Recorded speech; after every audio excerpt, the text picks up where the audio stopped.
Hello students, my name is Shashank Shekhar. तो आज हम लोग रॉल्स लॉ के एक्सेप्शन के बारे में पढ़ेंगे। बेसिकली मतलब देखेंगे कि कौन से ऐसे सॉल्यूशंस हैं जो कि रॉल्स लॉ को नहीं फॉलो करते हैं। ठीक है, और इसी बेसिस पे हम लिक्विड लिक्विड सॉल्यूशन को दो भागों में बांटते हैं, जिसमें पहला है आइडियल सॉल्यूशन। तो वो आइडियल सॉल्यूशन उन्हें कहते हैं जो कि रॉल्स लॉ को फॉलो करते हैं, उसे हम क्या कहते हैं, आइडियल सॉल्यूशन। और जो इसको फॉलो नहीं करते हैं उसे हम क्या कहते हैं, नॉन आइडियल सॉल्यूशन। ठीक है, अब नॉन आइडियल सॉल्यूशन भी दो तरीके के होते हैं, वो हम आगे देखेंगे कौन कौन से। ठीक है, तो आज का हमारा जो टॉपिक है वो क्या है, आइडियल और नॉन आइडियल सॉल्यूशन, है ना। तो वही चीज यहाँ मेंशन्ड है कि the solution which obeys Raoult's law over the entire range of concentration is known as ideal solution.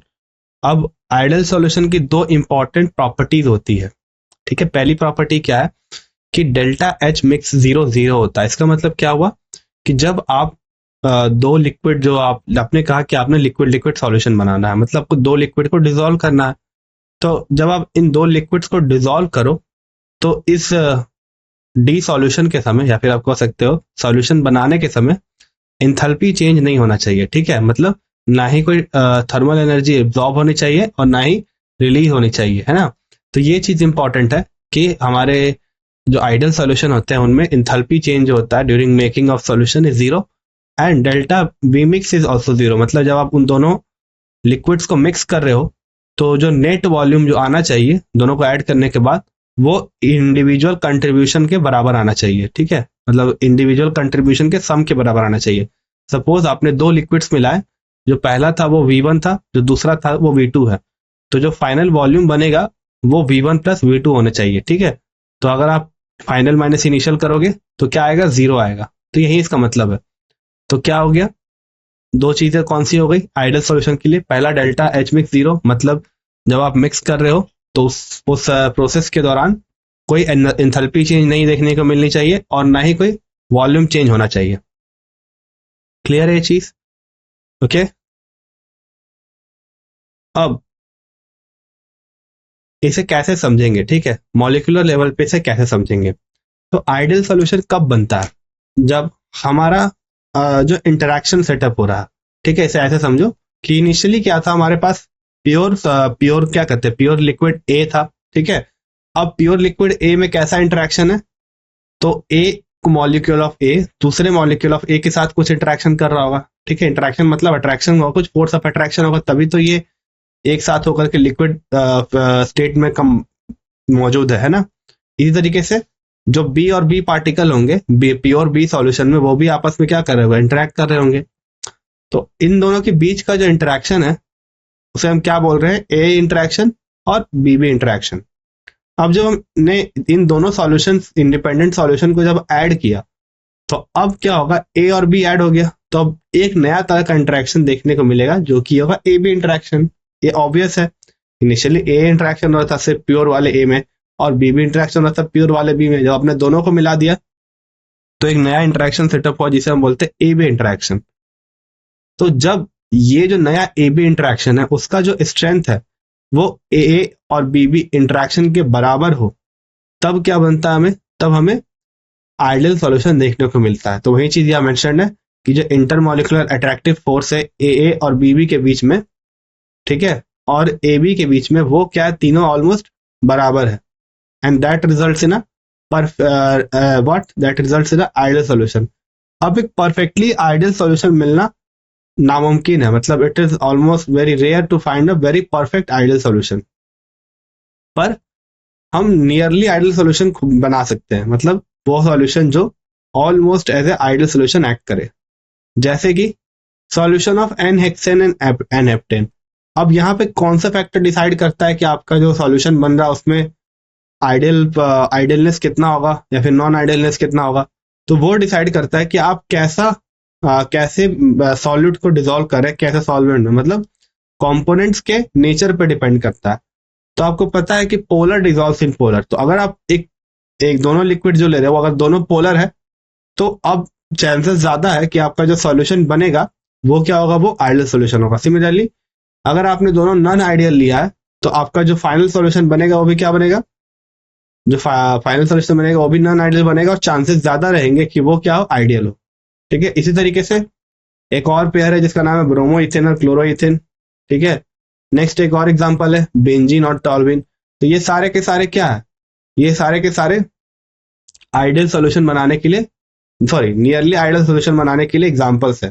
पहला है NHN और NF10 बनाने से मिलता है, दूसरा ब्रोमो इथेन और क्लोरो इथेन बनाने से मिलता है, और तीसरा बेंजीन और टॉल्विन बनाने से मिलता है। क्लियर है चीज? अब नेक्स्ट, तो जैसा मैंने बताया था कि जब हमारा सॉल्यूशन जो है वो एक एंटायर रेंज पे रॉल्स लॉ को फॉलो ना करे तो उसे हम क्या बोलते हैं, नॉन आइडियल सॉल्यूशन। और ऐसे जो सॉल्यूशंस होते हैं उनका जो वेपर प्रेशर होता है वो रॉल्स लॉ के द्वारा प्रिडिक्टेड वेपर प्रेशर से या फिर ज्यादा होते हैं या फिर कम होते हैं, है ना।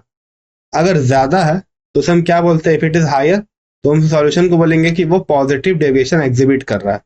और अगर वो लोअर है एनर्जी, ठीक है, क्या है वो, अगर वो लोअर है, पी टोटल जो है वो लोअर आ रहा है as compare to the previous one, right, तो हम क्या बोलेंगे कि वो नेगेटिव डेविएशन शो करेगा। मतलब आइडियल से अगर ऊपर गया टोटल प्रेशर तो पॉजिटिव, आइडियल से नीचे गया तो नेगेटिव डेविएशन। इसे हम ग्राफ से भी समझेंगे आगे, एक ग्राफ गिवन है। तो इनके इंटरेक्शन में क्या रोल, कौन रोल प्ले कर रहा है, बेसिकली कौन डिसाइड कर रहा है कि रॉल्स लॉ फॉलो हो कि नहीं, तो वो टोटली क्या डिसाइड, कौन सा डिसाइड कर रहा है कि अपना जो इंटरेक्शन है वो कैसा है ना, जो मॉलिक्यूल्स के बीच में इंटरेक्शन है वो कैसा है, वही डिसाइड कर रहा है कि जो नेचर ऑफ इंटरेक्शन सेटअप होगा मॉलिक्यूल में वो पॉजिटिव डेविएशन शो करेगा या नेगेटिव डेविएशन शो करेगा। देखो अभी से ग्राफ से समझते हैं। ठीक है, यहाँ देखो ये ग्राफ गिवन है, तो ये जो ग्रीन डॉटेड लाइन है वो क्या बता रहा है, वो आइडियल केस बता रहा है। ठीक है, जब रॉल्स लॉ कोई सॉल्यूशन अगर पूरी तरीके से आइडियली फॉलो करे तो ऐसा प्लॉट मिलेगा। पर हमें दो तरह के प्लॉट मिलते हैं, या फिर इस ग्रीन लाइन से ऊपर ये चली जाती है वायलेट लाइन। ठीक है, तो पहले वाले फिगर को हम क्या बोलते हैं, पॉजिटिव डेविएशन बोलते हैं। राइट वाले साइड में क्या हो रहा कि ये जो वायलेट लाइन है अभी ग्रीन लाइन के नीचे चली आई है, इसलिए क्या बोलते हैं, नेगेटिव डेविएशन। तो क्लियर है ये चीज? Okay, the vapor pressure of two component system as a function of component A solution shows positive deviation from Raoult's law A वाले फिगर में, और B वाले फिगर में क्या हो रहा है, negative deviation for Rawls law. तो ये इमेज समझना जरूरी है, ठीक है, कि कैसे नेगेटिव डेविएशन कैसे पॉजिटिव डेविएशन हो रहा है। तो इसे हम अभी समझेंगे, ठीक है, कि क्यों हो रहा है ये चीज, क्यों हो रही है चीज। तो सबसे पहले हम समझते हैं कि पॉजिटिव डेविएशन में क्या होता है। तो क्या होता है इसमें कि हमारा जो ए बी इंटरेक्शन है ना वो वीकर होता है ए और बी इंटरेक्शन से। मतलब अगर हमने जो सॉल्यूट लिया है और या फिर आप कह सकते हैं जो कंपोनेंट्स लिए हैं, तो एक इन आइडेंटिकल कंपोनेंट के बीच में जो इंटरेक्शन है, सपोज ए एक आइडेंटिकल कंपोनेंट है और बी एक कंपोनेंट है। अब ए जो आइडेंटिकल कंपोनेंट है वो अपने दूसरे ए मॉलिक्यूल के साथ इंटरेक्शन कर रहा है, उसे हमने ए बोला था, याद करो, और बी और बी के बीच जो रहा उसे बी बोला था। अब जब हमने दोनों को मिला दिया तो एक नया इंटरेक्शन देखने को मिलेगा ए और बी के बीच। तो अगर ये जो इंटरेक्शन का जो स्ट्रेंथ है, अगर ए और बी के बराबर नहीं हुआ और अगर वीकर पाया गया, मतलब कम पाया गया, मतलब देखा गया कि जो ए बी इंटरेक्शन है वो क्या वीकर है, ठीक है, तो हमें पॉजिटिव डेविएशन देखने को मिलेगा। क्या रीजन है इसका? बहुत ही सिंपल रीजन है, देखने से ही पता चल रहा है। क्योंकि इनिशियली क्या था, ए इंटरेक्शन ज्यादा था, तो मतलब मॉलिक्यूल्स को डिफिकल्टी फेस करनी थी लिक्विड फेज से गैस फेज में जाने के लिए। पर हमने जैसे उसे सॉल्यूशन में मिलाया तो ये क्या हो गई, डिफिकल्टी कुछ हद तक रिलीज हो गई, क्योंकि ये इंटरेक्शन क्या है, अब वीकर है as compare to previous interaction. ठीक है, तो अब क्या होगा, ज्यादा से ज्यादा लिक्विड कहां जा पाएंगे, बताओ, ज्यादा से ज्यादा लिक्विड वेपर फॉर्म में जा पाएंगे, है ना। और इस कारण से क्या होगा, वेपर प्रेशर बढ़ जाएगा, मतलब जो एक्चुअल जो वैल्यू है उससे ज्यादा वैल्यू आएगी, इसीलिए हम इसे क्या बोलते हैं, पॉजिटिव डेविएशन। ठीक है, ये बात क्लियर है। तो अगेन मैं रिपीट कर देता हूं, अगर A interaction is weaker than the A interaction and B interaction is weaker is stronger than the A B interaction, then we will see positive deviation, right. Okay, now अब मैं examples की बात करूं तो इथेनॉल और acetone का जो mixture होता है, तो इथेनॉल में क्या हाइड्रोजन बॉन्डिंग प्रेजेंट है, पर एसीटोन में क्या हाइड्रोजन बॉन्डिंग की पॉसिबिलिटी नहीं है। इसी कारण से क्या होता है, जो इंटरेक्शन होता है वो वीकन हो जाता है। अगर हमने दोनों का मिक्सचर बना दिया तो इंटरेक्शन क्या होता है, वीकर हो जाता है और हमें पॉजिटिव डेविएशन मिलने देखने को मिलता है। सिमिलरली अगर आपने एक सॉल्यूशन बनाया कार्बन डाइसल्फाइड और एसीटोन का, तो dipolar interaction between solute and solvent particle are weaker, right, and again they show positive deviation. ठीक है, तो ये दोनों एग्जांपल्स हो गए। एक कौन सा हो गया, एक हो गया इथेनॉल और एसीटोन, और दूसरा हो गया carbon disulphide that is CH2। CH2 और कौन, CH2 और अपना एसीटोन। तो ये जो दो पेयर्स है ये किसके एग्जांपल्स है, ये एग्जांपल्स है आपके पॉजिटिव डेविएशन के। अब आते हैं हम नेगेटिव डेविएशन पे। ठीक है, किस पे आते हैं, नेगेटिव डेविएशन पे। तो मैंने कहा कि जब ए बी इंटरेक्शन हो वो वीकर हो ए और बी से, तो उसे हम पॉजिटिव डेविएशन बोलते हैं। पर जब इसका उल्टा होता है, ठीक है, जब जो ए बी इंटरेक्शन, जो नया इंटरेक्शन सेटअप हो रहा है वो अगर ज्यादा स्ट्रांग हो, तो क्या होता है उस केस में, उस केस में वेपर प्रेशर घट जाता है। रीजन ऑब्वियस है। अब क्या है, इनिशियली मान लो सपोज जो ए इंटरेक्शन था वो ज्यादा था, ठीक है, ए इंटरेक्शन था वो, मतलब ए बी इंटरेक्शन है वो ज्यादा है, तो क्या होगा जब हम इनिशियली क्या होता है, जब सिर्फ ए और ए प्रेजेंट था, मतलब सिर्फ ओनली पी और ए प्रेजेंट था, तो उस समय जिस फोर्स से एक ए मॉलिक्यूल दूसरे ए मॉलिक्यूल को खींच रहा था वो क्या निकल गया, वो वीकर निकल गया as comparison to the new setup जहां पे ए दूसरे बी को खींच रहा है। ठीक है, ये बात समझनी जरूरी है कि क्यों नेगेटिव डेविएशन और पॉजिटिव डेविएशन को हम रॉल्स लॉ से जोड़ते हैं। ठीक है, दोबारा से बता देता हूं कि जो नया इंटरेक्शन सेटअप हुआ है ए और बी के बीच में वो वीकर है। ठीक है, अब वो ज्यादा अच्छे से, सॉरी स्ट्रॉन्गर है, अब वो ज्यादा अच्छे से होल्ड कर पा रहा है बी को, ठीक है, एज कंपेयर टू ए। तो इस कारण से क्या होगा कि वो अब इजीली दूसरे स्टेट में, मतलब लिक्विड टू गैसेस स्टेट में से आने में दिक्कत आएगी। और अगर आप याद करो तो वेपर प्रेशर क्या होता है, तो वेपर प्रेशर का मतलब होता है कि इनिशियली आपके पास कोई क्या है, कोई आपके पास लिक्विड है, वो कहाँ जा रही है, वो गैसियस फेज में जा रही है, और गैसियस फेज के जाने के बाद क्या होती है, वो प्रेशर अप्लाई करती है सरफेस पे, सॉल्यूशन के सरफेस पे प्रेशर अप्लाई करती है, और उसी प्रेशर को हम क्या बोलते हैं, वेपर प्रेशर बोलते हैं। तो अगर जो मॉलिक्यूल है उनके बीच में अगर इंटरेक्शन स्ट्रॉन्गर हो गया तो यही मॉलिक्यूल वेपर फेज में नहीं जा पाएंगे और वेपर प्रेशर क्या होगा, एस्टिमेटेड से कम आएगा। ठीक है, क्या आएगा, एस्टिमेटेड से कम आएगा, और इसे हम क्या बोलेंगे, negative deviation. So to summarize it all, if AB interaction is weaker than the AA and BB, we call it positive deviation. If AB interaction is stronger than AA and BB, we call it negative deviation. Clear है ये चीज? Okay, तो इसी कारण से क्या होता है, ये जो टोटल प्रेशर है उससे कम प्रेशर या ज्यादा प्रेशर हमें देखने को मिलता है।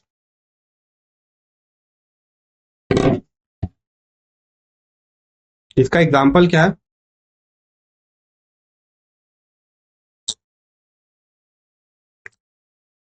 इसका एग्जाम्पल है फेनॉल और एनिलीन। ओके, क्या एग्जाम्पल है, फेनॉल और एनिलीन।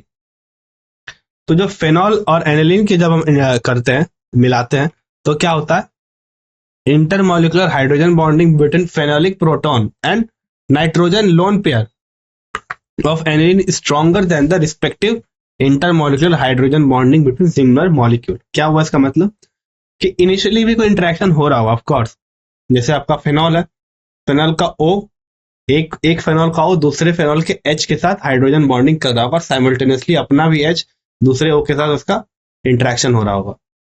पर जब हमने फेनॉल से के साथ हमने एनिलीन मिला दिया, तो अब उसमें एनिलीन जो कि नाइट्रोजन कंटेनिंग कंपाउंड है वो आ गया उसमें। अब as compare to oxygen, nitrogen जो है वो अपना इलेक्ट्रॉन इजीली क्या कर पाता है, डोनेट कर पाता है। Whether you talk about hydrogen bonding वगैरह किसी के लिए भी वो अपना इजीली इलेक्ट्रॉन क्या कर पाता है, डोनेट कर पाता है। ठीक है, इसी कारण से क्या होता है कि इनिशियली क्या था कि फेनॉल का ऑक्सीजन है ना, फेनॉल का ऑक्सीजन इलेक्ट्रॉन डोनेट कर रहा था। अब नाइट्रोजन का इलेक्ट्रॉन, नाइट्रोजन का जो है वो अपना इलेक्ट्रॉन डोनेट कर रहा है, तो वो अपना इजीली इलेक्ट्रॉन डोनेट कर देगा, और जिस कारण से हमें ज्यादा स्ट्रॉन्गर सेटअप देखने को मिलेगा। मतलब फेनॉल और एनिलीन के बीच में जो हाइड्रोजन बॉन्डिंग होती है उसका जो स्ट्रेंथ होता है वो स्ट्रॉन्ग होता है as compare to phenol phenol और aniline aniline, and this will give you the what, this will give you the negative deviation. अब क्योंकि एनिलीन मॉलिक्यूल जो है वो क्या है, स्ट्रांगली अट्रैक्टेड है, ठीक है, किसकी तरफ, एनिलीन की तरफ, तो वो इजीली क्या करेगी, लिक्विड स्टेट को नहीं छोड़ पाएगी, और जिसके कारण हमें क्या देखने को मिलेगा, नेगेटिव डेविएशन देखने को मिलेगा। क्लियर है ये चीज? Okay, now the same thing is mentioned, this decrease the escaping tendency of molecule, मतलब मॉलिक्यूल को जो भागने की जो प्रवृत्ति होती है वो घट जाती है ना, या फिर एस्केप करने की जो प्रवृत्ति होती है वो घट जाती है, जिसके कारण से वेपर प्रेशर क्या होता है, डिक्रीज कर जाता है, क्योंकि अब तो number of moles kind of क्या हो गए, कम हो गए, है ना, और number of mole directly proportional pressure के, तो हमने नंबर ऑफ मोल्स को कम कर दिया जो कि गैसियस फेज में जा रहे थे, तो क्या होगा, प्रेशर भी क्या होगा, घट जाएगा। अब हम बात करते हैं एजियोट्रॉप्स की। ओके, किसकी बात करते हैं, एजियोट्रॉप्स की। तो एजियोट्रॉप्स क्या होता है, बेसिकली एजियोट्रॉप्स उन्हें बोला जाता है जिनका जो कंसंट्रेशन है वो लिक्विड और गैसियस फेज दोनों में सेम हो, उसे हम क्या बोलते हैं, उसे हम एजियोट्रॉप्स बोलते हैं। क्लियर है चीज? तो वही चीज मेंशन्ड है यहाँ पे, some liquids on mixing forms azeotropes which are binary mixture and have same composition in liquid and vapour phase, okay, and boil at a constant temperature. अब दिक्कत क्या आती है यहाँ पे, ऐसे अगर दो कंपाउंड का मिक्सचर बन जाए जिनका जो लिक्विड और गैसियस दोनों में जो फेज में जो मोल फ्रैक्शन है वो सेम है, तो अगर आप इन दोनों मिक्सचर को फ्रैक्शनल डिस्टिलेशन या स्टीम डिस्टिलेशन से अलग करना चाहो तो क्या होगा, दोनों सेम टाइम पे वेपर बना रहे होंगे, तभी तो दोनों का लिक्विड प्रेशर क्या है, फिर लिक्विड कंसंट्रेशन क्या है, सेम है, मतलब दोनों सेम टाइम पे क्या कर रहे हैं, वेपर बना पा रहे हैं, है ना। तो इसको हम क्या बोलेंगे कि अब इनको सेपरेट करना मुश्किल है। फ्रैक्शनल डिस्टिलेशन में हम जिसका पहले वोलेटाइलेशन शुरू हो जाता है वो ही क्या होता है, पहले हम एब्स्ट्रैक्ट कर लेते हैं, क्योंकि दोनों का ऑलमोस्ट सेम है तो एब्स्ट्रैक्ट करना थोड़ा मुश्किल है। क्लियर है? नाउ एजियोट्रॉप दो तरीके के होते हैं, पहला होता है मिनिमम बॉइलिंग एजियोट्रॉप, दूसरा होता है मैक्सिमम बॉइलिंग एजियोट्रॉप। तो जो एजियोट्रॉप मतलब जिनका जो कंपोजिशन है वो गैसेस और लिक्विड में फेज सेम है, ऐसे एजियोट्रॉप को हम दो पार्ट में डिवाइड करते हैं, जिसमें है जो लार्ज पॉजिटिव डेविएशन शो करता है रॉल्स लॉ से, उसे हम बोलते हैं मिनिमम बॉइलिंग एजियोट्रॉप, राइट। कौन, जो भी एजियोट्रॉप का जो पेयर है वो अगर लार्ज पॉजिटिव डेविएशन शो करे रॉल्स लॉ से, तो उसे हम क्या बोलते हैं, मिनिमम बॉइलिंग एजियोट्रॉप, राइट। और अगर इसका उल्टा हो, ठीक है, क्या हो, इसका उल्टा हो, मतलब जो भी अपना एजियोट्रॉपिक मिक्सचर है उसका जो बॉइलिंग पॉइंट है वो अगर नेगेटिव डेविएशन शो करे, ठीक है, रॉल्स लॉ से क्या करे, नेगेटिव डेविएशन शो करे, तो उसे मैक्सिमम बॉइलिंग एजियोट्रॉप बोलते हैं। फॉर एग्जांपल जैसे इथेनॉल और वाटर का मिक्सचर है ना, on fractional distillation give solution containing approximately 95% by volume of ethanol. Once this compound composition known as azeotropic composition has been achieved, the liquid and vapor have the same composition and no further separation occur. इसका मतलब क्या हुआ कि suppose initially उनका fractional distillation हो रहा था, पर कुछ प्रेशर के बाद उन्होंने एजियोट्रोपिक मिक्सचर बना लिया, मतलब गैसियस और लिक्विड फेज में क्या है, सेम कंसंट्रेशन है, तो इस कारण से क्या होगा कि फर्दर जो क्या सेपरेशन है वो मुश्किल हो गई है। Now the solution that have large deviation from Raoult's law are called maximum boiling azeotrophs at a specific composition. Nitric acid and water is an example of this color azeotroph, right? Clear है चीज? Next, these azeotrophs has the approximate composition of 68% nitric acid and 32% water by mass. तो यहाँ एक और example है azeotrope का, जहां हमने 68% नाइट्रिक एसिड और 32% क्या लिया, वाटर बाय मास लिया। ये क्या है, एक एजियोट्रॉप का एग्जांपल है। ठीक है, क्लियर है? नेक्स्ट हमारे पास एक क्वेश्चन है, ठीक है, चलो क्वेश्चन देखते हैं अब हम क्या गिवन है क्वेश्चन में कि vapour pressure of pure liquids A and B are 450 and 700 mm of Hg। मतलब आपके पास क्या गिवन है, जो प्योर लिक्विड्स है ए एंड बी उनके वेपर प्रेशर गिवन है, मतलब आप बोल सकते हो कि पी नॉट ए जो कि है 450 mm ऑफ Hg वो गिवन है, और पी नॉट बी जो कि है 700 mm ऑफ Hg वो गिवन है ना, और टेम्परेचर मेंशन्ड है 350 केल्विन। ठीक है, now find out the composition of the liquid mixture if the total pressure is 600 mm Hg। मतलब पी टोटल गिवन है और हमें क्या करना है, हमें कंपोजिशन निकालना लिक्विड मिक्सचर का। है ना। Also find the composition of the vapour phase, मतलब दोनों लिक्विड और वेपर दोनों फेज में निकालना है। ठीक है, कैसे सॉल्व करेंगे इसे, ये क्वेश्चन हमने पहले भी किया, दोबारा करते हैं इसको। ठीक है, because this question is very good for complete summarization of what you have done till now. देखते हैं इसको। ओके, तो हमारे पास जो डाटा गिवन है वो देखो, ये चीज गिवन है 450 mm ऑफ Hg, ये चीज गिवन है। दूसरी पी नॉट बी भी दिया हुआ हमारा, ठीक है, पी नॉट बी भी दिया हुआ है। चौथी चीज क्या है, चौथी चीज जो है वो है पी टोटल। तो रॉल्स लॉ से हमें पता है कि P A equal to P naught A X A और P B equal to P naught B X B. ठीक है, अब एक्स बी नहीं, काई ए काई बी। ठीक है, अब काई बी की जगह हम लिख सकते हैं, क्योंकि क्या है ये एक बाइनरी सॉल्यूशन है, तो chi A plus chi B is equal to 1। ठीक है, तो काई ए क्या हो जाएगा 1, काई बी क्या हो जाएगा 1 माइनस काई ए, क्योंकि मोल फ्रैक्शन क्या है, एक फ्रैक्शन है, और सारे फ्रैक्शंस को अगर ऐड करोगे तो 1 आना चाहिए। इसको ऐसे समझो कि सपोज आपके पास एक केक है, ठीक है, आपने उसके 4 टुकड़े कर दिए, मतलब 1/4 बांट दिया। मोल फ्रैक्शन कुछ उसी तरीके से करते हैं, मतलब टोटल नंबर ऑफ मोल्स में इसका फ्रैक्शनल कंट्रीब्यूशन क्या है, वही चीज होता है मोल फ्रैक्शन। तो अगर आप इन चारों केक के टुकड़ों को जोड़ दोगे तो आपको वापस से आपका एक केक मिल जाएगा। सिमिलरली अगर आपने हमारे मोल फ्रैक्शन को ऐड कर दिया तो आपको 1 मिल जाएगा। तो chi A plus chi B is equal to 1। तो काई बी की जगह हम क्या लिख सकते हैं, 1 माइनस काई ए लिख देंगे। ठीक है, क्योंकि काई ए प्लस काई बी 1 होता है, तो अगर हम काई ए को उधर ले जाएंगे तो काई बी की वैल्यू काई ए के टर्म्स में निकल जाएगी। ठीक है, क्लियर है। अब हमें पता है टोटल प्रेशर, पी टोटल क्या होता है, P A plus P B. ये डायरेक्ट कहा है Dalton's law of partial pressure में। क्या कहता है Dalton's law of partial pressure, कि जो भी आपका टोटल प्रेशर एग्जिबिट हो रहा है ना, वो किस, अगर एक मिक्सचर का कोई टोटल प्रेशर एग्जिबिट हो रहा है तो वो किसके बराबर होगा, individual contribution from each component. मतलब इसमें कौन कौन से कंपोनेंट है, ए और बी, तो जो टोटल प्रेशर होगा वो इन दोनों के पार्शियल प्रेशर के सम के बराबर होगा, मतलब पी ए प्लस पीबी के बराबर होगा, है ना। तो यही चीज यहां मेंशन्ड है, P total is equal to P A plus PB. अब क्या करेंगे, यहाँ पे इस वैल्यू को पुट कर देते हैं। हमने क्या कैलकुलेट कर लिया है, पी ए कैलकुलेट कर लिया है, पी नॉट ए काई ए, और पीबी भी कैलकुलेट कर लिया, लेकिन काई ए के टर्म में। तो पी नॉट बी 1 माइनस काई ए, है ना। देखो यहां हमने रख दिया। अब नेक्स्ट क्या करो, आप इस चीज को मल्टीप्लाई कर दो through out, P naught B into 1 और पी नॉट बी इंटू काई ए, तो ये चीज मिलेगी हमें। अब इस टर्म में और इस टर्म में, फर्स्ट एंड थर्ड टर्म में काई ए कॉमन है, आप बाहर ले लो इसे, तो क्या बन जाएगा ये, पी नॉट ए minus P naught B into काई A plus P naught B. ठीक है, ये बन जाएगा ओवरऑल। आपको वैल्यूज पता है, देख लो, आपको पी टोटल की वैल्यू पता है, गिवन है ना, पी टोटल की वैल्यू गिवन है।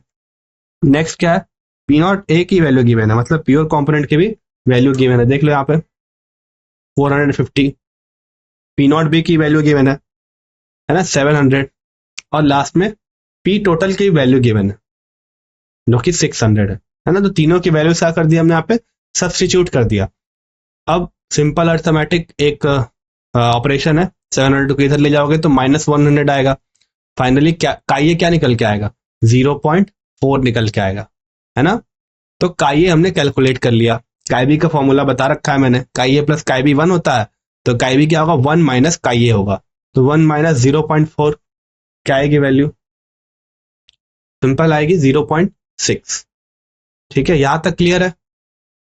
अगेन हमने क्या किया है, एक फॉर्मूला डिराइव किया, यहाँ पे ये फॉर्मूला हमने पहले भी देख रखा, हमने दोबारा से डिराइव किया, जहां पे हमने पी टोटल को सिर्फ काई ए के फॉर्म में रिप्रेजेंट किया। ठीक है, और हमने वैल्यूज पुट करके क्या निकाल लिया, काई ए निकाल लिया, और काई बी को 1 माइनस सब्सट्रैक्ट करें, क्योंकि एक बाइनरी है, ये बाइनरी सॉल्यूशन है, तो हमने 1 से सब्सट्रैक्ट कर दिया उस वैल्यू को, तो हमें काई बी भी मिल गया।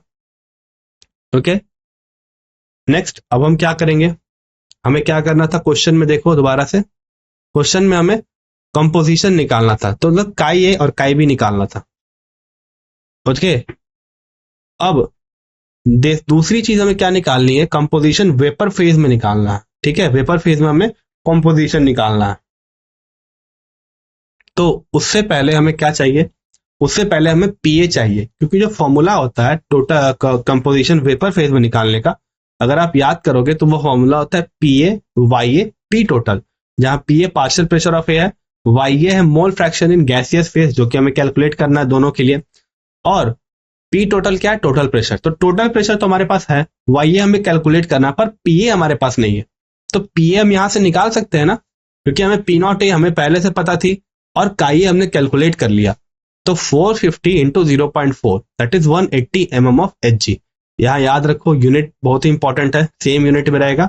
ये मोल फ्रैक्शन है तो ये डायमेंशन लेस है, तो यहाँ यूनिट नहीं रहेगी। अब नेक्स्ट हम पीवी भी निकाल लेंगे इसी तरीके से। पी नॉट बी की वैल्यू पुट कर देते हैं, ठीक है। पी नॉट बी गिवन है 700 और काई बी हमने 0.6 कैलकुलेट किया है, दोनों को मल्टीप्लाई कर दो and that will give you PB. Okay, क्या दे देगा ये हमें पीबी की वैल्यू दे देगा, that is 420 mm of F G. अब हम क्या कर सकते हैं, वेपर प्रेशर निकाल सकते हैं, मोल फ्रैक्शन ए और बी दोनों का प्योर फेस में, सॉरी गैसियस फेस में। तो फॉर्मूला क्या था, P A is equals to Y A P total, है ना। तो वाई ए क्या होगा, P A by P total होगा, यही होगा ना। और पी टोटल क्या होता है, P A plus P B, ठीक है। हमने पहले भी कैलकुलेट कर रखा, दोबारा करने की जरूरत नहीं है, ठीक है। तो हम यहाँ पर डायरेक्ट 600 को यूज कर सकते हैं, और पी ए हमने पहले ही कैलकुलेट कर लिया 180 बाई 600, जो कि आपको 0.30 देगा। ओके, अगर आपको मन है तो आप पीबी उस तरीके से कैलकुलेट भी कर सकते हो कि फिर से वैल्यू पुट करके, या फिर आप डायरेक्टली, आपको पता है मोल फ्रैक्शन का एडिशन क्या होता है, उन दोनों का समेशन 1 होता है, तो आप सिंपली 1 में से सब्सट्रैक्ट कर दो तो आपको क्या मिल जाएगा, अपना मोल फ्रैक्शन यहां से मिल जाएगा, ठीक है। तो अगर आप चाहते हो दूसरे तरीके से करने तो आप कर सकते हो, ठीक है। तो पीबी क्या, सॉरी वाई बी क्या हो जाएगा, वाई बी हमारा हो जाएगा 420 by 600 and that will give you what 0.70 only. आप चाहे तो कैलकुलेट करके देख सकते हो। तो इस तरीके से हमने क्या किया, वाई ए और वाई बी दोनों कैलकुलेट कर लिया, ठीक है। तो आज हमने क्या क्या पढ़ा, बेसिकली स्टार्टिंग में सबसे पहले हमने पढ़ा आइडियल और नॉन आइडियल सॉल्यूशन, ठीक है। तो जो गैसेस इसको फॉलो करते हैं रॉल्स लॉ को, उसे हम आइडियल सॉल्यूशन कहते हैं, और जो नहीं फॉलो करते उसे नॉन आइडियल सॉल्यूशन कहते हैं। आइडियल सॉल्यूशन के लिए क्या क्या इंपॉर्टेंट पॉइंट है, डेल एच मिक्स जीरो है, मतलब enthalpy change during the mixing of two liquid components is zero, और वॉल्यूम चेंज भी इस प्रोसेस के दौरान क्या होता है, जीरो होता है, ठीक है। अब आते हैं कि जो इनको फॉलो नहीं करते उनका क्या। तो अगर हमारा जो इंटरेक्शन है ए बी के बीच, ए और बी के बीच, सपोज हमने ए मॉलिक्यूल ए कंपाउंड और बी कंपाउंड मिलाया, तो अब जो ए और बी जो इंटरेक्शन है, अगर उससे ज्यादा इंटरेक्शन है ए बी का, ठीक है, तो उसमें क्या होगा, नेगेटिव डेविएशन, क्योंकि मॉलिक्यूल इजीली एस्केप नहीं कर पाएंगे तो वेपर बना नहीं पाएंगे, वेपर बनाएंगे नहीं तो वेपर प्रेशर क्या कम हो जाएगा। और अगर ए बी इंटरेक्शन वीकर है एज कंपेयर टू ए और बी, तो ए और बी क्या करेंगे, इजिली स्केप कर पाएंगे, जिसके कारण नंबर ऑफ मॉलिक्यूल्स बढ़ेगा और वेपर प्रेशर क्या होगा, सॉल्यूशन के ऊपर बढ़ जाएगा, ठीक है। इसी बेसिस पे हमने पॉजिटिव और नेगेटिव डेविएशन बनाया। पॉजिटिव डेविएशन में जो एक्चुअल प्रेशर आता है वो थियोरेटिकल प्रेशर से ज्यादा आता है, जबकि नेगेटिव डेविएशन में जो प्रेशर आता है, एक्चुअल प्रेशर, वो कैलकुलेटेड वैल्यू से कम आता है ना। तो अगर मैं आइडियल सॉल्यूशन की बात करूं तो उसके example n hexane, n heptane, bromoethane, chloroethane, etc, right. और अगर मैं बात करूं नॉन आइडियल सॉल्यूशन की, तो पॉजिटिव वाले की अगर बात करूं मैं, तो देखो यहाँ पे देखो पॉजिटिव डेविएशन हो रहा है, ज्यादा वैल्यू, यहाँ पे कम वैल्यू, यहाँ पे नेगेटिव डेविएशन हो रहा है ना। ओके, तो ये चीज हमने पढ़ रखी है। अब अगर मैं पॉजिटिव डेविएशन की बात करूं तो उसके अंदर जो कंपाउंड्स आते हैं वो कौन से होते हैं, वो होते हैं इथेनॉल और एसीटोन का मिक्सचर, है ना, डाइसल्फाइड और एसीटोन का मिक्सचर। और अगर नेगेटिव डेविएशन पे आऊं तो फेनॉल और एनिलीन का मिक्सचर होता है, ठीक है। अब ये कैसे डिसाइड होगा, तो इंटरेक्शन देखना पड़ेगा, ठीक है। इनिशियल जो इंटरेक्शन है, अगर उससे ज्यादा इंटरेक्शन होना पॉसिबल है तो उस वाले केस को हम क्या बोल देंगे कि ये मॉलिक्यूल्स को ज्यादा अच्छे से होल्ड कर पा रहा है, and that is the reason that we are getting what, we are getting a negative deviation, ठीक है। और भी इसका एग्जांपल है नेगेटिव डेविएशन का HNO3 और वाटर, अगर आप इनको डिसॉल्व करोगे तो अगेन आपको नेगेटिव डेविएशन देखने को मिलेगा। क्लियर है ये, ठीक है। अब नेक्स्ट क्या था हमारा, एजियोट्रॉप्स। तो एजियोट्रॉप किसे कहते हैं, एजियोट्रॉप बेसिकली वो मिक्सचर होता है, ठीक है, जहां पे वेपर फेस और लिक्विड फेस दोनों में कंसंट्रेशन क्या हो, सारे कंपोनेंट्स के सेम हो। अब ऐसा मिक्सचर किसी नेचर पे सिर्फ डिपेंड नहीं करता, क्वांटिटी पे डिपेंड करता है। हो सकता है कि एक सर्टेन कंडीशन पे वो जो हमारा सॉल्यूशन है वो एजियोट्रॉपिक मिक्सचर की तरह एक्ट करे। ठीक है, ये पॉसिबल हो सकता है। ठीक है, क्या कहा मैंने कि ये सिर्फ और सिर्फ नेचर डिपेंडेंट नहीं है, डिपेंड करता है कि आपने क्या कंसंट्रेशन ले रखा, दोनों या फिर तीनों, जो भी आपके नंबर ऑफ कंपोनेंट्स है उनका कंसंट्रेशन क्या रखा उस पर भी डिपेंड करता है। ठीक है, तो कोई कोई जो मिक्सचर है वो एक सर्टेन कंसंट्रेशन पे ही एजियोट्रॉपिक नेचर शो करते हैं।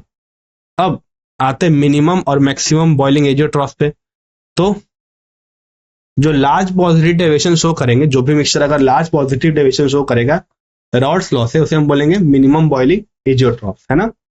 क्या बोला मैंने कि जो लार्ज पॉजिटिव डेविएशन शो करेगा, मतलब एक्चुअल जो प्रेशर आ रहा है, टोटल प्रेशर, अगर वो एजियोट्रॉप है, मतलब उसका कंसंट्रेशन लिक्विड और वेपर फेज में बराबर है, और वो उसका जो प्रेशर आ रहा है, टोटल प्रेशर जो आ रहा है, वो टोटल प्रेशर क्या है, जो थियोरेटिकल प्रेशर उससे अगर ज्यादा आ जाए तो उसको हम बोलेंगे क्या, मिनिमम बॉइलिंग एजियोट्रॉप। और ये एक स्पेसिफिक कंपोजिशन पर होता है। अगेन ये एक कंपोजिशन डिपेंडेंट चीज है ना।